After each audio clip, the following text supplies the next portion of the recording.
Good evening, everybody out there. Mark Latham here, Watchtower Alert 2.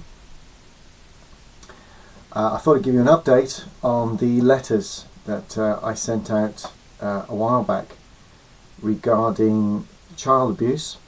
I did send the first initial 10 letters went out to all sorts of bodies, the government and the press, and I'm still waiting for all to reply, apart from one which has just come through today, and not surprisingly it's the one that I thought would reply first, and this is the National Society for the Prevention of Cruelty to Children.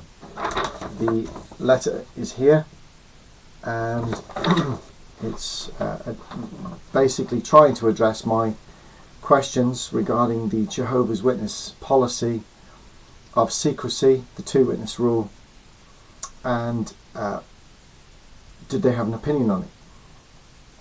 Well, to be honest with you, the letter gives me a standard version answer back, and I didn't really expect much else at this stage. But interestingly, it does point out one or two things which I'm now going to read to you, and then I'm going to read something else from the Watchtower Bible and Tract Society. So, dear Mr. Latham, thank you for your letter and your concern for children who have been abused. The National Society for the Prevention of Cruelty to Children works closely with a wide range of organisations that have direct contact with children and young people in the UK, including religious organisations. It is vital that organisations are able to keep children safe from abuse and know what appropriate action to take when a child has been abused. I'll read that bit again. And know what appropriate action to take when a child has been abused. Bold, child protection policies and procedures. All organisations that work with children and young people should have a child protection policy and procedures which clearly set out what someone should do if they believe a child is at risk of abuse or suspect that a child has been abused. Within most organisations, the procedure involves reporting the suspected abuse to a named individual within the organisation who has received child protection training and who is then responsible for reporting the abuse to the authorities. I'll come back to that paragraph again in a minute. It then goes on to suggest that maybe I should be looking at the sex offenders joining a congregation. There's a leaflet out there that you can get with more advice, websites, links, that type of thing. And it's from the Church's Child Protection Advisory Service, the CCPAS, Church's Child Protection Advisory Service. Now, if you put that into Google for the UK, you will get quite a bit of information there. And I will be reading a small part of that in a minute. In fact, why don't I do it now? And please bear with me, it's here on the laptop. Just picked it up. And this is what it says. I mean, it's basically setting standards in safeguarding. There's a helpline number. There's 24 hours a day, 7 days a week.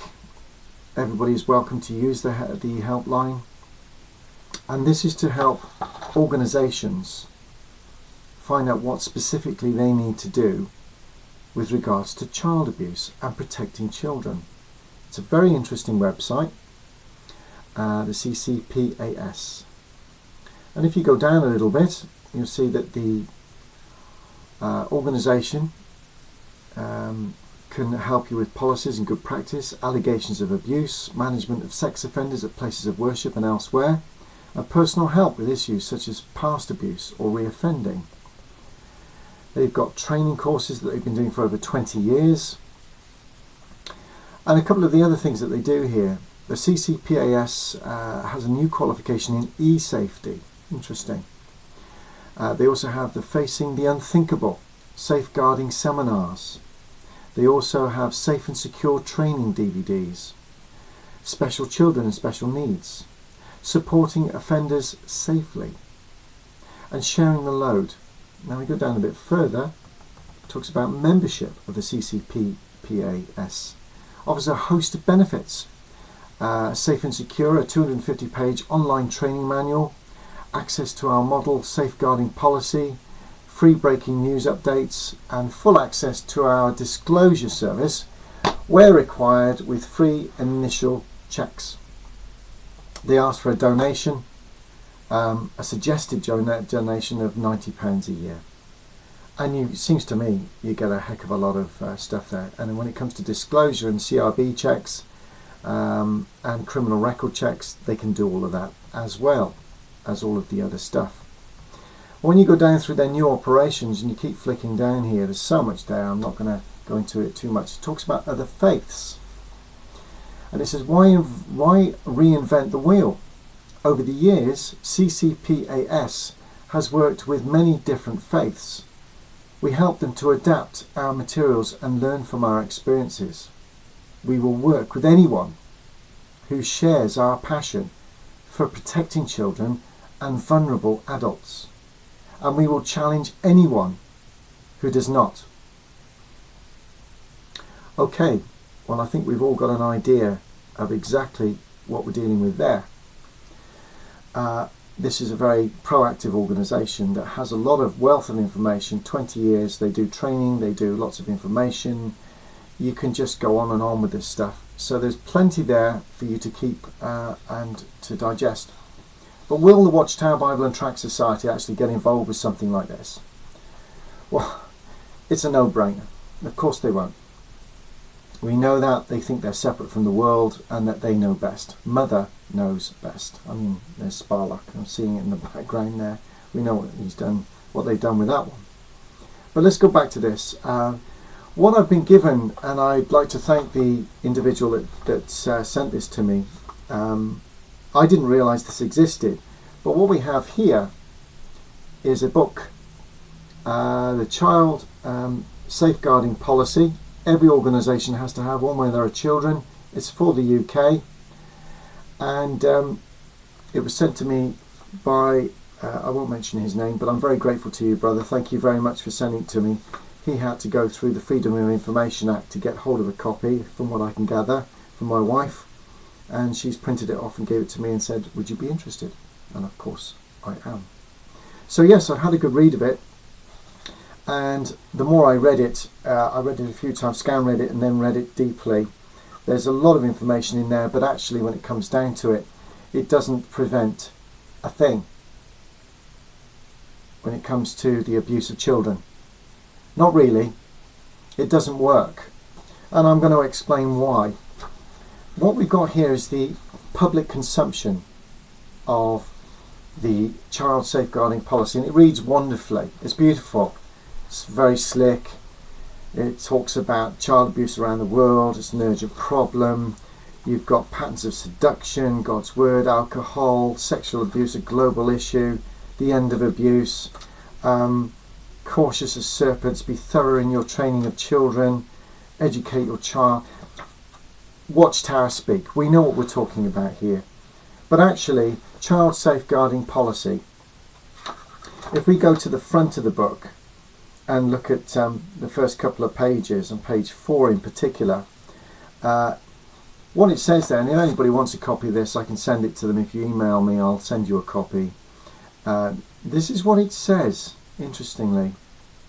We got on paragraph 14, or point 14. And this is, remember, this is not the secret stuff. This is the stuff that you can read if you're a member of the public, if you can get hold of a copy of this. I didn't see it on the notice boards in the Kingdom Hall anywhere. But we've just read exactly what can happen when it comes to so-called worldly stuff. They know what they should be doing with it. Let's go back. If any congregation elder learns of a case of child abuse in which a child may still be at risk of significant harm, and in brackets, as defined by law and decided cases, the congregation elder, together with congregation coordinator of the body of elders, or in his absence another congregation elder, are required to contact a safeguarding elder at the branch office of Jehovah's Witnesses to request, and this is interesting, situation-specific guidance and direction. Interesting. A report to the police or other appropriate authorities will be made immediately by the congregation elders if it is determined that a child is still at risk. Situation-specific guidance and direction. You've looked at my previous videos, you'll have seen the 1987 letter that has gone worldwide, which is talking about saying absolutely nothing. You do nothing, you don't sneeze the wrong way, you don't blink the wrong way, you don't do your shoelaces up until we tell you to do your shoelaces up. Because when you do say something, it always comes back on us and gets us into trouble, and we end up having to pay a lot of money. So keep your mouths shut, and those that do actually leak through the calendar, we'll actually put them through a gagging order and pay them off with compensation. But it's only down to the fact that you elders have been speaking up. So keep your mouths shut. Do you remember that video? Well, here we are. Let's go back again and just read this in detail, because this is really important. A child may still be at risk of significant harm as defined by law. So what do the elders do when they have this information? They don't go to the police. They go to the branch office, to what's known as the safeguarding elder. I didn't know this. Well, let's go back to the NSPCC letter here. Experts on child safety, child rape, and what they say is within most organisations the procedure involves reporting the suspected abuse to a named individual within the organisation who has received child protection training and who is then responsible for reporting the abuse to the authorities.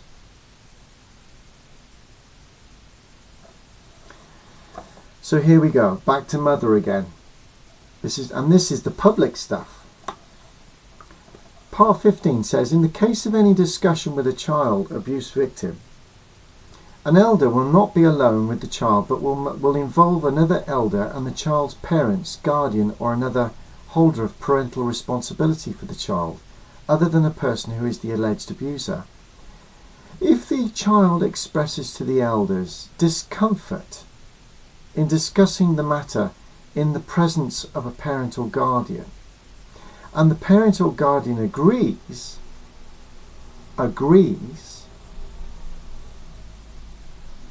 then the child may be gently told that he or she may choose an adult companion other than a parent or guardian with whom he or she feels comfortable speaking about the matter, to be present during the discussion.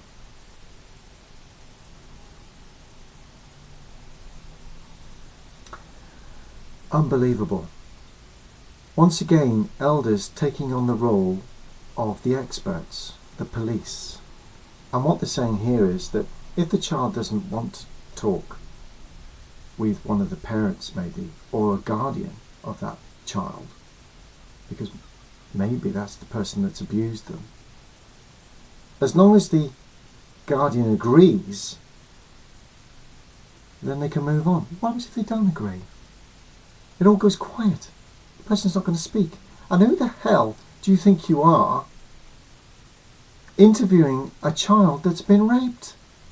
What on earth do you think you are doing? This is way out of your league. And here you are sat in a room taking information that we all know you're not going to hand on to the police. You're going to hand it to a safeguarding elder at the branch office with all of the situation-specific guidance and direction. Going on to the secret policy of the Shepherd, the Flock of God book, the secret stuff. You've had the official stuff, which is bad enough. You're interviewing children that have been raped when you shouldn't even be going there. It should be going straight to the police. We've seen it in the NSPCC report here. It says a named person who has responsibility for that stuff, that's trained, then takes it straight to the authorities when he gets a buzz that that's exactly what is happening here. straight on that phone, get the police involved, all of the right mediators to help the child. A group of elders sat in a room is not going to help the situation at all. And then you add to the fact you're not going to give that information to the authorities while you've got a guardian angel, a guardian elder involved. Who are they actually looking after here? It isn't the child, is it? Child abuse. We've already read this in a previous video, but you look there, it says about the branch office will then give direction on the circumstances. Page 132 of the Shepherd book. Any letter from the branch office concerning the child molester should not be photocopied or sent to the new congregation. That's talking about the fact that when an abuser has left one congregation, has done a bunk, as we've already talked about, the branch office will not want their headed notepaper to be sent to the new congregation. They don't want that. No. They want the local elders to send their own stuff, maybe their own coordinator, to put his head on the chopping block, but they won't do it.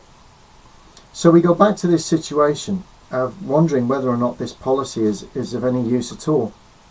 And as far as I can see, it's making it very clear that the safeguarding elder at the branch office has all the sway here. He decides, and let's just go back to that one paragraph in 14 on page 4, and it says there that if any congregation elder learns of a case of child abuse in which a child may still be at risk of significant harm, do you go straight to the police? No.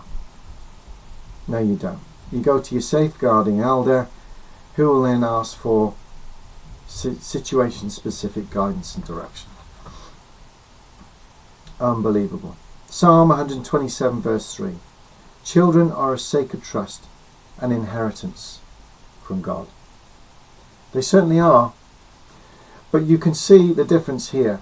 1987 letter, top secret. Make sure this letter doesn't go anywhere. Keep your mouth shut. Don't say anything. We've seen the Shepherd, the Flock of God book there. If there's only one witness to this, it goes nowhere anyway. Yeah, you know, it goes absolutely nowhere. The thought of having a safeguarding elder involved from branch office, were there two witnesses? No, there's only one. Oh well, doesn't go anywhere then. If it goes anywhere, bury it. Just keep an eye on it. Keep an eye on it, but bury it. It goes nowhere. Okay, that's as far as they'll go with it. Does it need to be reported? Well, the family have gone very quiet. Well, it's up to them then. It's in the policy, it's in our policy. It's up to them. If they want to report it, let them report it. Safeguarding elder? 23,000 apparently reported cases at head office in America of paedophiles around the world. That's the reported ones. That's the recorded ones. 23,000. Is that the tip of the iceberg? I bet it is. How many sealed envelopes are there in congregations, around, not in congregations, in congregation files? How many are there around the world that have not been recorded because there is only one witness? We're on to something here, people. The vast apostate army, the National Society for the Prevention of Cruelty to Children, has said, and I repeat, that this should definitely be a named individual within the organisation who has received child protection training and who is then responsible for reporting the abuse to the authorities. What we see within the Watchtower Bible and Tract Society is that nobody takes responsibility for the case. That it's all hidden within layers of men, but nobody actually, and this comes down to the fact that when you read the Shepherd book, that the head office paper that is used for that particular congregation, they won't even allow head office paper to be shared with the new congregation when the abuser has done a runner. That's how rampantly wrong this is. And it should be a named person within the congregation, somebody that knows everybody within that congregation and can make an initial judgment. Is this an abuse of rape? Is it rape? Or is it just an accusation of rape? It's too much for us, brothers. Hand it to the police where it belongs. We have nothing to hide. But unfortunately, because it's the Watchtower Bible and Tract Society, it has everything to hide. Everything. And it's about time we exposed it more and more. And I know this is not going away. I'm waiting for another 9 replies, some of them from journalists, some of them from the Houses of Parliament. And the patron here for the NSPCC is the Queen herself. I'm even thinking about writing to her, because the letter doesn't specifically answer my questions regarding the changing of the policy to protect the children.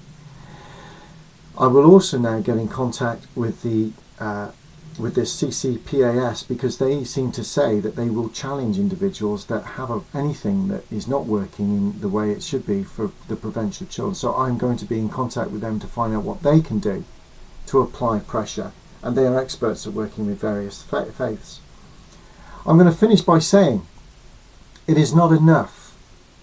It is not enough by far to have a safeguarding elder working from branch office. It is not enough to have an elder who doesn't know the situation, who might be given half-truths by another individual that might already be the abuser. It needs to be the police and social workers, and you need to hand this all over and stop being policemen. I wanted to just share with you this letter because there will be more. I don't know exactly where this is all leading, but we need to keep exposing it. It's just another video out there. You've now seen the public policy, and you've now read more about the secret documents of the Shepherd Book, safeguarding elders. What a load of tosh. And you can see what the authorities think of it. It should be independent. It should be away from the organisation and given to the authorities. I can't say it enough. I hope I haven't bored those that have already seen the other videos, but we will now keep promising. I promised I will highlight this.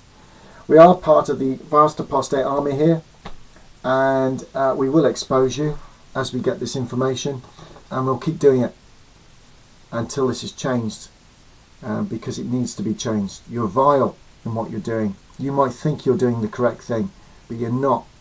You're supporting, you're complicit with the rapist. When are you going to stop being complicit with the rapist and start protecting the children properly and hand this stuff over to where it belongs, the professionals? You're not professionals. You have no idea what you're doing. How dare you? I'm going to sign off there to everybody else. Have a good evening. Goodbye for now.